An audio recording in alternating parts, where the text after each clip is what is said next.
Hello guys, ഇന്നിവിടെ മഴ പെയ്തു കേട്ടോ. അത്യാവശ്യം കുഴപ്പമില്ലാതെ നല്ല മഴ തന്നെ പെയ്തേ. അപ്പോൾ ഇവിടെ മഴ ആദ്യമായിട്ട് കാണുന്ന ഒരാളുണ്ട് കേട്ടോ, നമ്മുടെ കുട്ടൂസ്. കുട്ടു ഇതുവരെ മഴ കണ്ടിട്ടില്ല കേട്ടോ. നല്ല മഴയുള്ള സമയത്താണ് ആളുണ്ടാവുന്നതൊക്കെ. ജൂൺ 25 കേട്ടോ ഡേറ്റ് ഓഫ് ബർത്ത്. ആ സമയത്ത് നല്ല മഴയുള്ള സമയമല്ലേ, പക്ഷേ പുറത്തിറങ്ങി മഴയൊന്നും ആസ്വദിക്കാൻ പറ്റില്ലല്ലോ. അപ്പോൾ അവൻ ആദ്യമായിട്ട് മഴ കാണുന്നത് ശരിക്കും ഇന്നാണ് കേട്ടോ. മഴ പെയ്യുമെന്ന് പ്രതീക്ഷിച്ചിട്ടൊന്നും ഉണ്ടായിരുന്നില്ല. ഞാൻ അവനെ വെറുതെ തറയിൽ കിടത്തിയിരിക്കുകയായിരുന്നു.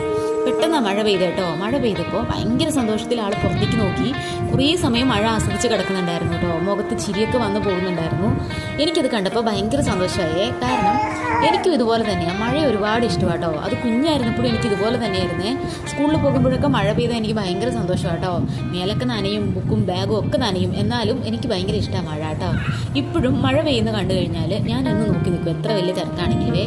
നിങ്ങളും ഇതുപോലെയാണോ? നിങ്ങൾക്ക് മഴ ഇഷ്ടമാണോ? നിങ്ങളുടെ നാട്ടിൽ മഴ പെയ്തോ? വിശേഷങ്ങളും അഭിപ്രായങ്ങളും ഒക്കെ പറയണേ. മഴയൊക്കെ കഴിഞ്ഞപ്പോൾ ചെറു ചൂടുവെള്ളത്തിൽ ഞാൻ അവനെ കുളിപ്പിച്ചു. കുളിയൊക്കെ കഴിഞ്ഞ് പാലൊക്കെ കുടിച്ച് നല്ല സുഖമായിട്ട് ഉറങ്ങിട്ടോ. ഇന്ന് പൊതുവേ ഒരു തണുപ്പുള്ള കാലാവസ്ഥയായിരുന്നേ. അല്ലെങ്കിലും ഡിസംബർ തുടങ്ങിയത് പിന്നെ തണുപ്പ് തന്നെയാണ് കേട്ടോ. എന്നാൽ ഇന്ന് മഴ കൂടി പെയ്തപ്പോൾ പകലെ ഒരു ഇത്തിരി തണുപ്പ് കൂടുതലുണ്ടായിരുന്നു കേട്ടോ. അതുകൊണ്ട് തന്നെ കുട്ടു ഇന്ന് ഇത്തിരി സമയം കൂടുതൽ ഉറങ്ങിയേ. ഇത്രയേ ഉള്ളൂ. മഴ പെയ്യുന്നത് അവൻ ആസ്വദിക്കുന്നത് കണ്ടപ്പോൾ എനിക്കൊരു സന്തോഷം. അത് നിങ്ങളെയും കൂടി കാണിക്കണം തോന്നി. അങ്ങനെ എടുത്ത വീഡിയോ കേട്ടോ. നമ്മുടെ വീഡിയോസൊക്കെ നിങ്ങൾ ഒരുപാട് പേര് കാണുന്നുണ്ട്, ഒത്തിരി സന്തോഷം. വീഡിയോസ് കാണുന്നവർ ചാനൽ സബ്സ്ക്രൈബ് ചെയ്തിട്ടില്ലെങ്കിൽ അതുകൂടി ഒന്ന് ചെയ്യണേ. പിന്നെ വീഡിയോസൊക്കെ ഇഷ്ടമാവുകയാണെങ്കിൽ ലൈക്ക് ചെയ്യണം. എന്തെങ്കിലുമൊക്കെ അഭിപ്രായങ്ങളുണ്ടെങ്കിൽ കമൻറ്റ് സെക്ഷനിൽ എഴുതണം. ഫ്രണ്ട്സിനും ഫാമിലിക്കൊക്കെ ഷെയർ ചെയ്ത് കൊടുക്കണം. അപ്പോൾ അത്രയേ ഉള്ളൂ. ഇനി പുതിയൊരു വീഡിയോ ആയിട്ട് കാണാം കേട്ടോ. Tata, bye bye.